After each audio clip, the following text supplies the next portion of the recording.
បានជំរាបសួរពុកម៉ែបងប្អូនទាំងអស់គ្នាថ្ងៃនេះខ្ញុំមានវីដេអូថ្មីបន្តទៀតហើយដើម្បីចែករំលែកទៅកាន់ពុកម៉ែបងប្អូនទាំងអស់គ្នាបាទហើយវីដេអូនេះគឺខ្ញុំនឹងបង្ហាញទៅកាន់ពុកម៉ែបងប្អូនពីទិដ្ឋភាពនៅតាមជើងភ្នំក្នុងទឹកដីនៃឃុំបឹងលាវាស្រុកសន្ទុកខេត្តកំពង់ធំហើយដូចជាបងប្អូនបានឃើញហើយពីទិដ្ឋភាពនៅតាមដងផ្លូវ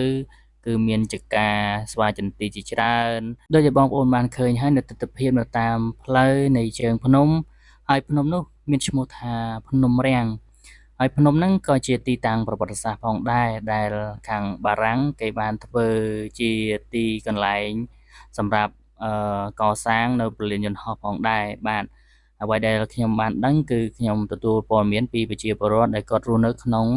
បរិវេណនៃភ្នំរាំងនឹងផ្ទាល់តែម្ដងបាទសម្រាប់ផ្លូវធ្វើដំណើរវិញគឺ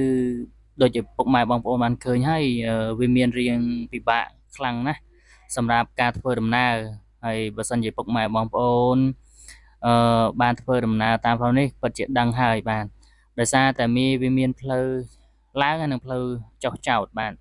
ហើយចំពោះនេះជាទិដ្ឋភាពនៅតាមជើងភ្នំរាំងផងដែរ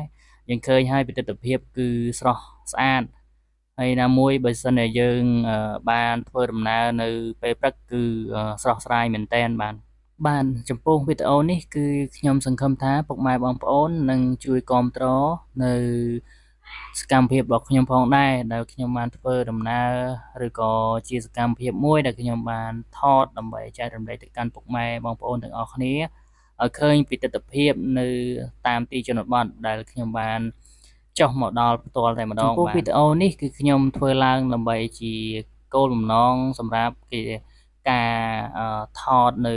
ការកម្សាន្តនៅតាមតំបន់នានាផងដែរនៅក្នុងប្រទេសកម្ពុជារបស់យើងហើយបងប្អូនឃើញពីទិដ្ឋភាពទាំងអស់នេះ